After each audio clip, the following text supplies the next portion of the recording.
Hello, everyone. Phil Lee returning with another episode of Civil War Chat. Click on the subscribe button down here in the lower right to subscribe, and also that notification bell in the far upper right. The way YouTube works this is you subscribe by subscribing here, but to be notified when episodes are released, when new episodes are released, you have to click on the notification bell. But there's a reward for doing that. If you do that, you're going to find that all of your children or grandchildren's Christmas gifts are going to be granted by a sweet gentle old man who comes down the chimney. You're not going to have to go shopping for it. All you're going to have to do is play with your grandkids or your kids, and that'll be the extent of what you'll have to do. Today is November 29th, 2022, and the topic today is analyzing Confederate statues and American tradition. Before we get into it, let me show you something I think is going to help you understand the situation. The Dreadful Frauds by Philip Lee, Critical Race Theory and Identity Politics. It's $16 at ordinary bookstores, including Amazon. If you want an autographed copy from me, it'd be $20. Just email me, Phil, Phil _ Lee, Leigh at me.com. There are two things that are significant about the Dreadful Frauds.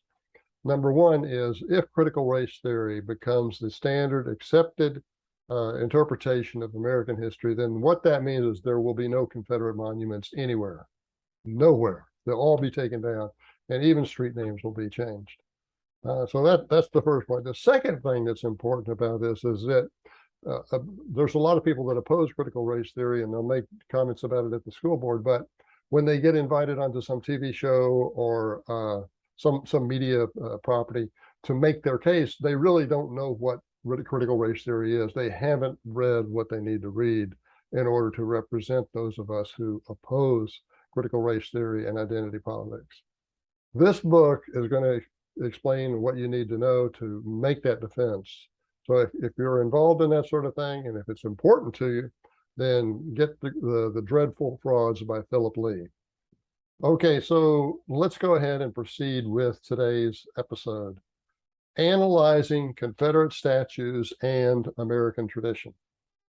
The vandalization and demolishment of Confederate memorials that began earnestly 7 years ago have proven to be early indicators of a destruction of American traditions. Consider the political mismanagement of our economy. Government bureaucrats and politicians took money from ordinary taxpayers to bail out Wall Street banks that recklessly speculated in overpriced real estate in 2008. Next, they reduced interest rates to near zero and held them there for 14 years. New interpretations of age-old principles led them to believe, or actually to be deluded, to the point that to believe that there is no reason to use interest rates as a tool to promote savings, to create the funds needed for new investment. That is a belief that they have become deluded to accept.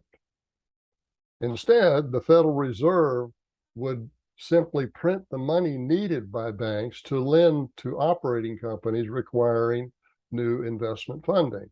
They wouldn't get the money from savers. They would just print it, create it. The banks would then borrow from the Federal Reserve at no interest cost, none, and loan the money out to operating companies at low interest rates. The practice created two consequences. First, it cheated savers. More importantly, it put the federal government's stamp of approval on such cheating. Since there were no returns on their savings accounts, traditional savers increasingly flocked to the equity markets. That caused reckless speculation in stocks. Ultimately, it caused worse, general inflation for nearly all goods and services. The Federal Reserve is now belatedly trying to fight back by requiring banks to pay savers modest interest income. But some of the Board of Governors, particularly these New Age people, They don't like that. They want to go back to inflate, inflate, inflate, speculate, speculate, speculate. Okay. The second consequence of 14 years of near zero interest rates has been rampant inflation for all long-term assets traditionally financed by debt, chief among those being real estate.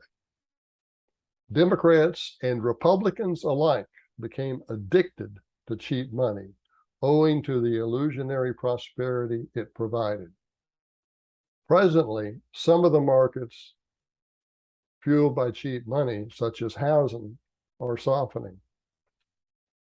Aside from the two consequences of imposing 14 years of zero interest rates noted earlier, as bad as they are, the federal government is getting even more rash and irresponsible. President Biden and the Democrat Party are so desperate to maintain cheap money that they simply stopped requiring their constituents to repay loans altogether. It no longer becomes a requirement for people to borrow and not pay interest. It becomes they're avoiding that requirement. They banish that, and now they go to the point of, well, you can borrow money and not even have to repay it. President Biden has habitually suspended repayment of student loans as part of this COVID crisis, the so-called COVID crisis. Each time he sets a new deadline, he merely kicks it down the road as the crucial date approaches. There is no reason to believe this will ever change unless America relearns her traditional values. More significantly, President Biden and the Democrat Party are even trying to selectively forgive student loans altogether to borrowers who are their constituents. Biden is attempting by executive order to forgive student loans of up to $20,000 for students with household incomes of up to $250,000. That would be $10,000 forgiven for one student, $10,000 for another if this is a couple living together as a household. Furthermore, he is particularly targeting Blacks, one of his chief constituencies, by allowing forgivenesses of up to $40,000 for Pell Grant recipients having household incomes of up to $250,000.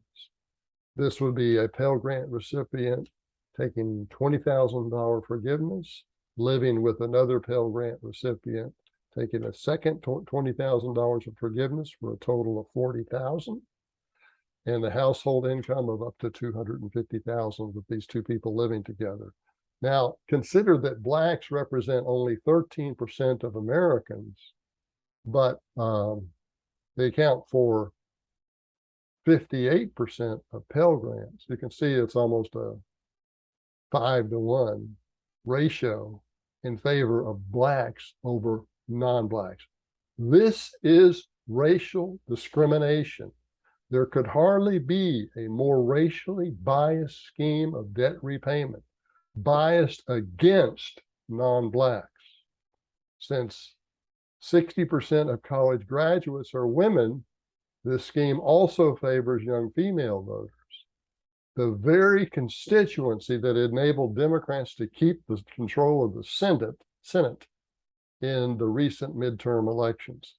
By sacrificing our traditional values, American voters have opened the floodgates for all manner of manipulation by the ruling party for schemes to bribe its constituents at the expense of all other voters.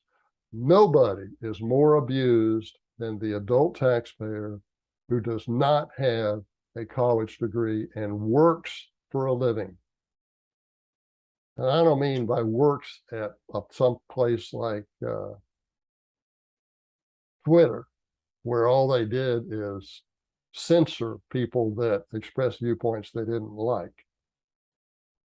All this could have been nipped in the bud in 2015 If Americans had opposed the cultural elites who induced impressionable youths to destroy Confederate monuments and to demand the removal of Confederate monuments, those of us who thought left-wing tyranny would stop with Confederate statue destruction should think again.